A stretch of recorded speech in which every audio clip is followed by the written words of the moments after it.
ko jam woni dande amen kono leydi yaari yeso immini men. Sénégal xippil xool ni jigéen ñi doone ay jàmbaar.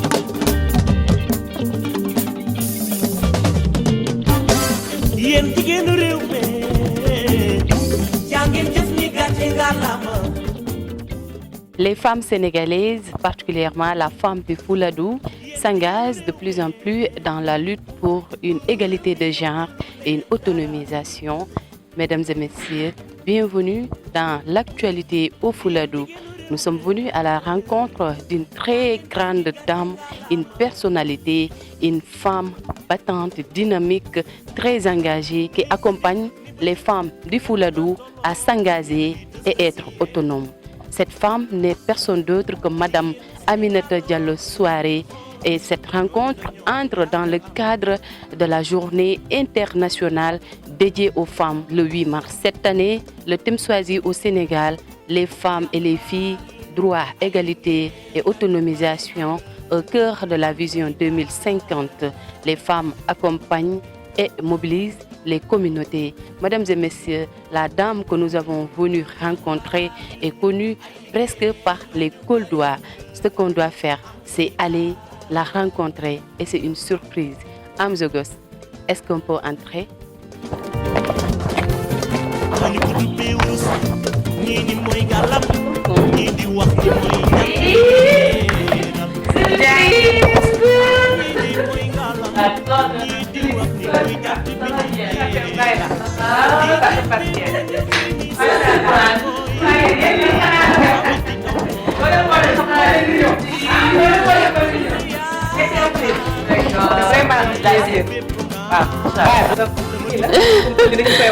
Bismillah mon. D'accord. Merci.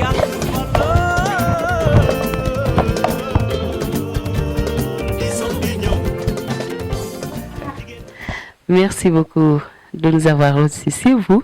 Vraiment, c'est un plaisir. Nous vous avons surpris. Mais bon, je pense que c'est pas un problème.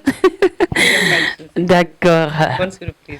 Ok, nous sommes venus aujourd'hui pour, comme vous le savez, la journée internationale de la femme est célébrée chaque année le 8 mars. Donc, je pense que demain, c'est 8 mars. Et aujourd'hui, nous avons pensé à vous en tant que femme leader, en tant que femme de développement, en tant que femme qui accompagne les femmes du Fouladou.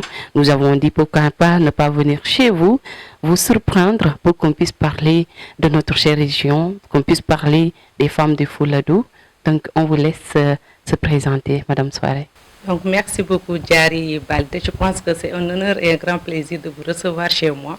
Certes, c'est une surprise, mais c'est une bonne surprise. Ne vous inquiétez pas, il n'y a pas de souci. Donc, je m'appelle Aminata Diallo, Madame Souaré. Je suis l'adjointe au coordinateur du Forum civil section Kolda, chargée du genre et de l'équité sociale. D'accord. Soyez la bienvenue. Ok. Merci pour la présentation.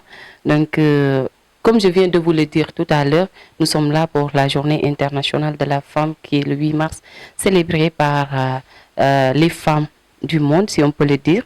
Donc, est-ce que vous pouvez revenir sur cette journée? Donc, merci Diary. Ça me ferait plaisir vraiment de parler de cette journée parce que c'est une journée dédiée à la femme. Et je peux parler un peu de son origine. Donc, la journée internationale de la femme prend son origine au début du XXe siècle aux États-Unis et en Europe. Et ensuite, la journée, c'était pour permettre de réclamer les meilleures conditions de la femme et le droit de vote. Parce que vous savez que la femme n'avait pas droit à pas mal de choses, mais les femmes se sont réunies pour qu'au moins voir comment faire pour qu'on ait une meilleure condition de travail et le droit de vote. Et ensuite, c'est une journée, par exemple, qui permettrait aux femmes de faire le bilan de leur situation. Par exemple, comment fêter les acquis, parce qu'il y a des acquis il y a des choses qu'on avait acquises, par exemple les lois, etc. Et ensuite, comment faire entendre leurs revendications et enfin, comment améliorer leurs conditions leur situation, par exemple, leurs conditions de vie, de manière générale, conditions de travail, etc. Donc, je pense que c'est une journée, l'importance de cette journée, c'est quoi? Ça permet aux femmes de se rassembler, de se mobiliser et d'échanger sur leur sort. Parce que vous conviendrez avec moi que, surtout ici, en Afrique, au Sénégal, plus précisément au Fouladou, la femme n'occupait pas une grande place. Donc, peut-être c'est un moment d'échange que les gens pouvaient sensibiliser. C'est une sensibilisation qu'on pouvait faire à l'égard de nos pères pour qu'on puisse savoir que nous aussi, nous avons les mêmes droits que l'homme.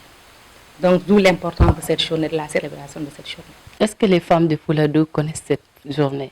Est-ce qu'elles célèbrent cette journée chaque année, on célèbre cette journée qui est la journée internationale? Les femmes de Fouladou, est-ce qu'elles connaissent la journée, l'importance de la journée? Mais bien sûr, parce que vu les sensibilisations et les formations qu'on est en train de mener au sein de la localité, avec les femmes, je pense que les femmes sont en train d'être conscientisées, mais elles commencent à être conscientes de l'importance de cette journée-là. Parce que c'est comme étant une journée d'échange. Là, au moins, il y aura des choses que tu ne savais pas, peut-être que tu pourras connaître et comment faire pour aussi améliorer les conditions de la femme. En parlant de formation, voilà, ces dernières années, vous avez porté beaucoup de plaidoyer pour l'amélioration des conditions de vie des femmes. Pouvez-vous revenir sur sur ces actions? Est-ce que vous pouvez revenir sur ces actions? Bien sûr, j'arrive. Moi, je pense que le Forum civil a eu à mener pas mal d'activités via ma personne. C'est surtout les renforcements de capacité des femmes, que ce soit des femmes élues et des femmes qui sont dans les femmes professionnelles et entrepreneurs. Parce que vous conviendrez avec moi que quand il s'agit de renforcement des capacités, les femmes en ont besoin. Et ensuite, même avec les enfants, nous sommes en train de mener des activités. Des plaidoyers ont été menés à l'endroit ont été portés par nous, les membres du Forum civil, à l'endroit des autorités, que ce soit à Madame le maire de la commune. C'était en collaboration avec les clubs SICA qu'on avait créés au sein des établissements, des 30 établissements de la commune, pour voir comment faire pour que les filles, les femmes de manière générale, mais aussi les filles, comment faire pour que ces filles-là puissent accéder, la jeunesse en quelque sorte, puisse accéder dans les instances de prise de décision. Parce que vous savez que l'accès des femmes dans les instances de décision fait défaut. Maintenant, même si elles acceptent, mais au moins la participation manque un peu. Elles peuvent être là présentes, mais en réalité, elles n'ont pas de mots à dire. Donc, je pense qu'avec les renforcements de capacité, ça leur permettrait au moins de changer de comportement, de savoir leurs droits et devoirs et ensuite de s'intégrer activement. Et ensuite, un autre plaidoyer a été mené au niveau de l'hôpital régional de Kolda. Et je pense que ça a fait un boom, parce que ça a permis aussi l'amélioration un peu du service d'accueil et d'orientation. Parce que les populations se sont plaintes en disant qu'au niveau d'accueil et d'orientation dans les structures de santé, ça faisait défaut. Et nous nous sommes dit qu'en tant qu'acteurs ou actrices de la société civile, en collaboration avec les responsables genre des autres organisations, nous nous sommes réunis à maintes reprises réfléchir là-dessus et ensuite voir comment apporter le plaidoyer pour qu'on puisse avoir un changement au niveau de ces structures de santé. Et on a rencontré le directeur, ça a été, et je dis alhamdoulilah. Et pour les formations, est-ce que vous avez atteint l'objectif visé? Oui, pour les formations, nous le faisons depuis. Et on a vu qu'au niveau des instances, surtout au niveau de la municipalité, on a vu des femmes qui sont bien représentées et qui occupent des postes de responsabilité et qui occupent des postes là où les décisions sont prises. Et là, je me dis que c'est un pas de géant et nous allons continuer le combat jusqu'à ce qu'on puisse avoir les 90 voire 100% de femmes qui sont dans les instances. C'est ce qui fait que vous avez visé aussi les filles? Oui, parce que le changement ne peut pas s'opérer du tic au tac, il faut à long terme. Donc, certes, nous, par exemple, notre génération, je pouvais dire que, je ne dirais pas qu'on est vieille, mais peut-être ce qui nous reste n'est pas beaucoup, mais au moins, il faut qu'on commence aussi à la base, sensibiliser la nouvelle génération. Par exemple, qu'elle puisse occuper des postes communautaires de base, les instances communautaires de base, participer à ces activités-là, des associations, etc., au niveau de leur quartier, et ensuite pour pouvoir monter jusqu'au niveau macro. Donc, nous nous sommes dit qu'il faut aussi commencer à la base, essayer d'aider la nouvelle génération pour que demain, parce que ce sont eux qui seront l'avenir de demain.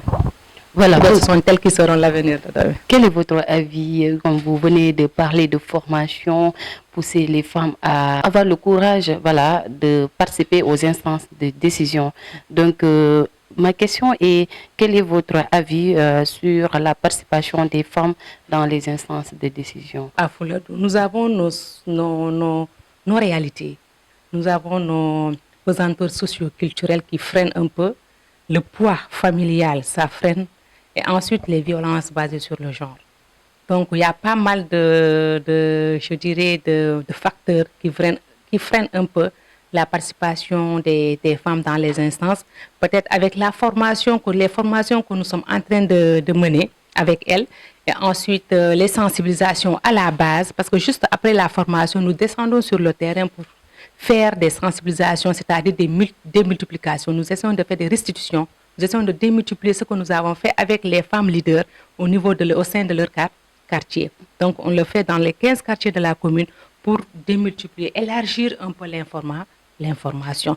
Donc, et là, je pense que les femmes commencent à prendre conscience et il y a un changement qui s'opère. Donc, lors des formations, est-ce que ce sont elles qui ont souligné les manquements que vous venez d'énumérer ici? Oui, parce qu'avant même la formation, nous avons fait un diagnostic. C'est pour voir en réalité qu'est-ce qui freine l'accès des femmes dans les instances de prise de décision. Et ce sont elles-mêmes qui ont évoqué ces éléments-là, en disant que nous avons besoin de telle formation, de telle formation, de telle formation qui pourront nous permettre au moins d'accéder dans les instances de prise de décision. Il y a pas mal de thématiques ou bien de préoccupations qui se sont ressorties. Et c'est à travers ces préoccupations-là que nous avons mené des renforcements de capacité. Et les pesanteurs socio-culturels, nous les voyons tout le temps. Hein. Même au sein du travail, des fois, nous sommes confrontés à des violences basées sur le genre. C'est ce qui recule un peu l'autonomisation aussi de la femme.